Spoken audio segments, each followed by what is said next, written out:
is good, YouTube? Quinn Wade Basketball Analysis coming to you with a quick video. I wanted to let you guys know I got some new merchandise available, not just t-shirt anymore. I got different type of t-shirt, different type of shirts and logos that you can purchase on my spread shirt, and also hoodies now. We have expanded and added more to the channel and more merchandise for the brand. Thanks for supporting. It will be in the description and the links will be in the comment section below. Thanks for helping me and supporting the movement. Quinn Wade Basketball Analysis. I'm going. What is good, YouTube? Quinn Wade Basketball Analysis coming to y'all with a quick video. We're going to talk about Okongwu. This is a guy that I was going to cover a couple days ago but didn't get around to it. He's a very interesting prospect just because he has the size to play the 3 or the 4. He also can play center because there is some guys around his side around his size that play center in the NBA, depending if they go small. He's a very interesting player because he has a lot of raw abilities and he has a lot of abilities of having strong strengths, like finishing around the rim, going up strong, being able to finish through contact a lot. He has a nice soft touch. He shot 61% from the field, and he got 16 points and 8 rebounds. So that does make him an interesting prospect. You look at the draft, he's projected to go within that top 15 lottery. Obviously, this is a guy that has high upside, legitimate 6'9", 235, and he's a freshman, so he has a lot of potential and upside in the future to be something special. He's one of the better prospects to me just because a lot of the things he does well is a lot of things that the NBA is looking for in a big, especially at that power forward / small ball center role. I think the thing about Okongwu is, will he be able to extend his range? Because right now he's more of an inside player, and I can see him being a productive player from the gate, even though people wouldn't believe it just because he doesn't shoot really at all. But I think he really is a very interesting player, getting 2.7 blocks per 40 minutes. I really like this guy. He's something that you can really teach and expand his game, because if he has that work ethic and he has that push, he can be a very interesting prospect in the future. And it's just about him getting to the right team and getting in the right situation where he can develop his skills and have the opportunity to get the playing time, just because he is so raw when it comes to everything outside of the paint. But I like the fact that he does have a go-to move on the block, which is the post move where he does a little push shot, and he has that shot on lock. And it's good that he shows touch, because if he will ever expand his range, he will have to have that touch. And he has shown that he is a big that is very quick, very mobile, decent footwork for the shots that he chooses to take.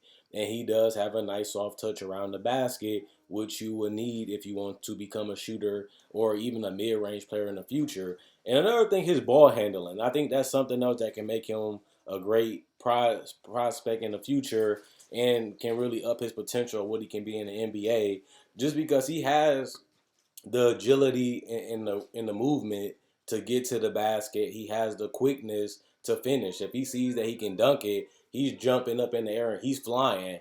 The thing about it in the NBA, it don't work like that, because you're not taller than everybody, you're not faster than everybody, because you're going against athletes that are just as fast, just as tall as you. Plus, they got higher IQ, so they know what you're trying to do. They know what you want to do. And I think that that's going to be something that he has to adjust to in the NBA level, is figuring out when to handle the ball, figuring out what to do. Because I see a lot in his college his college play that he will roll to the rim, and he always do like they had. Well, a lot of bigs stay in that pocket, so where if a person penetrate, they can always lob it up to you, or you can always stay in that area, and if people don't pay attention, you can slide to the rim or roll to the rim, as like we like to call it, and catch an alley-oop. I do like the fact that he's active even on the rebounds, being able to stay in the paint area, using his speed and athleticism and agility to jump in the air and grab rebounds.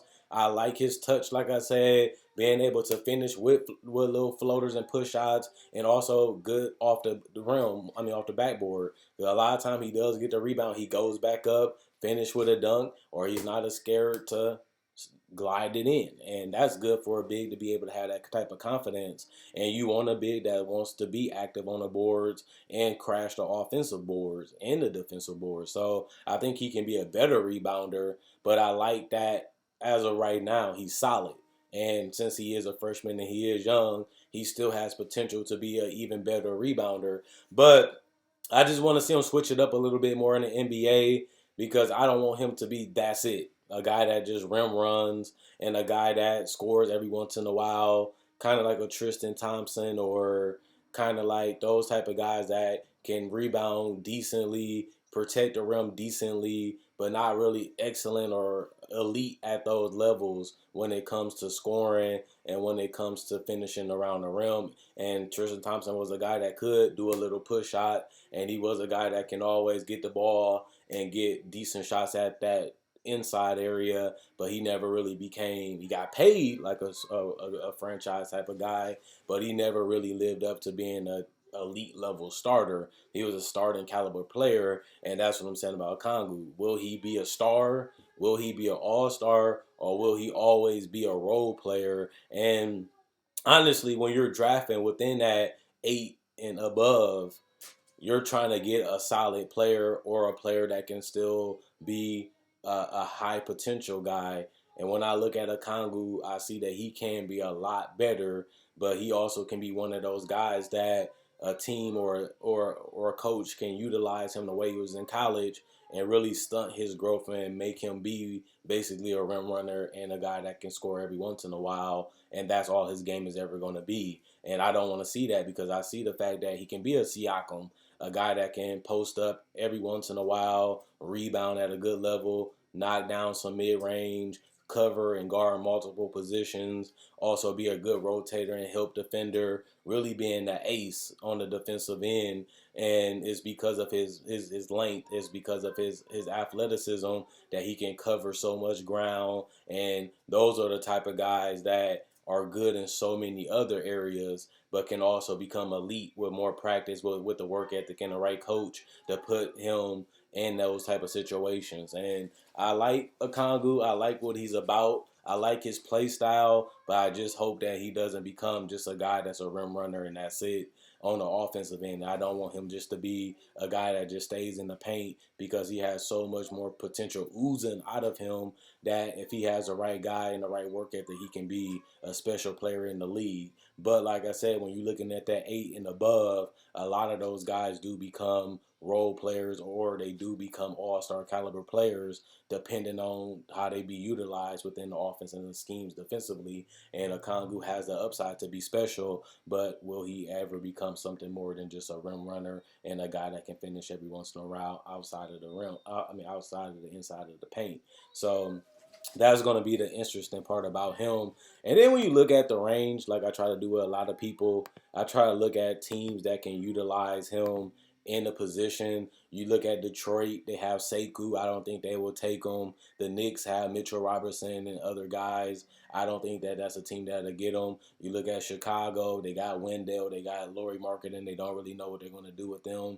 Plus, they got other bigs. You look at Charlotte, they can use a guy like him, but will they get the best out of him? Will he become a more, you know, a guy that hits a higher ceiling with Charlotte, or will he just be a Bismack Biyombo, a guy that never lived up to the hype and a guy that never even became a great defensive player for Charlotte, and then they traded for him again, and he just basically ceilinged out already and just became a bench player. I don't know if Charlotte can get the best out of him. You look at Washington, they can use a guy like him, especially because John Wall is a guy that's unselfish. He's always finding teammates. He's always finding the hole in the defense, and he already had Marcin Gortat, and Gortat just did the simple plays, and he was a great fit, and they made them a decent team in the East. I can see Okongwu going there and doing similar things like the push shots and getting the ball in the post, making a quick decision, and catching lobs and getting out in transition with Bradley Beal and John Wall and Rui and those guys, and catching lobs and finishing at the rim, getting offensive rebounds and going back for the putback. And even Phoenix, I don't really think that he'll be a bad fit in Phoenix either. But do they really want a guy like that, and will they really give him the playing time that he will need to develop with the guys like Ricky Rubio, who's unselfish, and Devin Booker, who has become a great passer, and DeAndre Ayton? He needs guys that can space out the floor so he can operate in the post like a Dario Saric, who they have there. But will they need a guy like Okongwu, who will mostly do the work inside at this point in his career? And then you look at the Spurs, they can use a guy like him just because they're starting to lose a lot of their veterans in the next couple of years, and he will be a good young piece. And they are a team that can pan out a lot of his weaknesses and make him reach a lot of that potential. Sacramento, I don't really see him going there because Big Bagley and Giles and those guys is already down there, and they got to figure out what they're going to do with them. And then you look at New Orleans, they can use a guy like him, but they already got Jackson Hayes and Zion playing those positions, so I don't know if it'll be opportunity for them. In Portland, they already got Yusuf Nurkic and those guys taking up those center spots, and they already got power forwards that fit their system a little bit better than he does. And Orlando is a place that a lot of guys don't never really become much either, kind of like Charlotte, and is unfortunate, but it is places like that. So he has places that he can go. He has places that he can fit in. But I do like the fact that he gets out on a break, like a Siakam started off doing switches, finishing around the paint, hitting some jump shots every once in a while, getting out in transition, running the floor, grabbing lobs, finishing around the rim, grabbing offensive rebounds, and then he expanded his game and became a guy that can knock down perimeter shots, knock down threes, post up every once in a while, and also still use that push shot and those little quick hook shots and those his go-to move, the spins. But Okongwu has similarities to that, but that doesn't mean he can be a Siakam too, just because we only really seen one Siakam, and he already became an All NBA caliber player this year and an All Star too this year.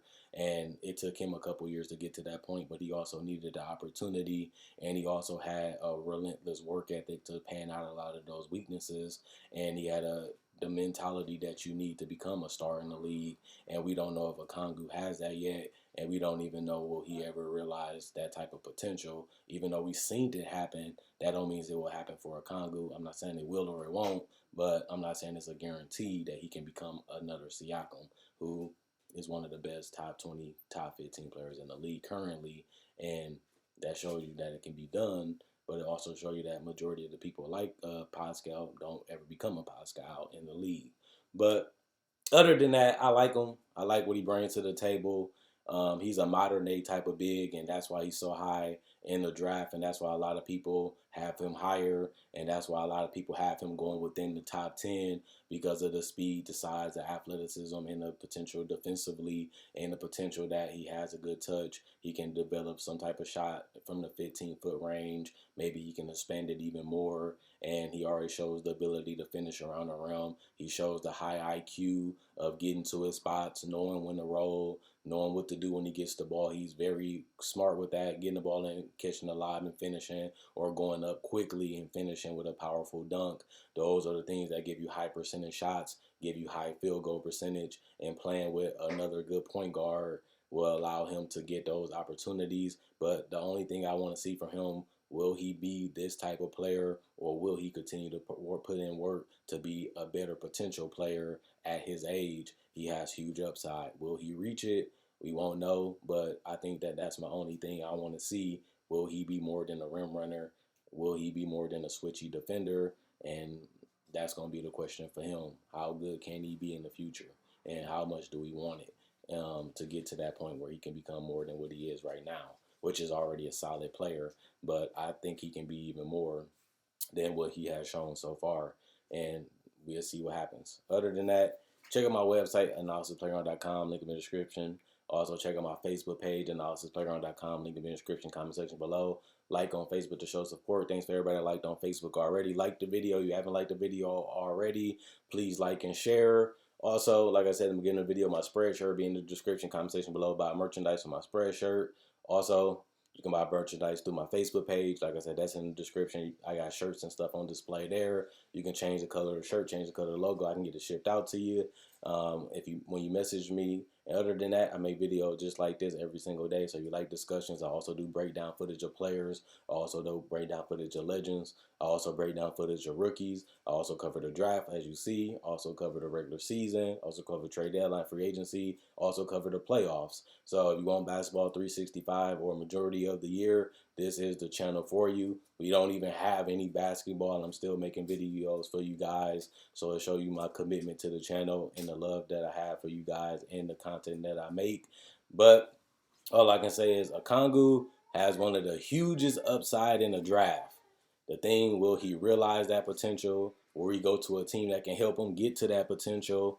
And will he just be a role player? Those are the things that goes through my mind when I think about him. But like I said, at the end of the day, I like him as a player and I like his upside at the end of the day.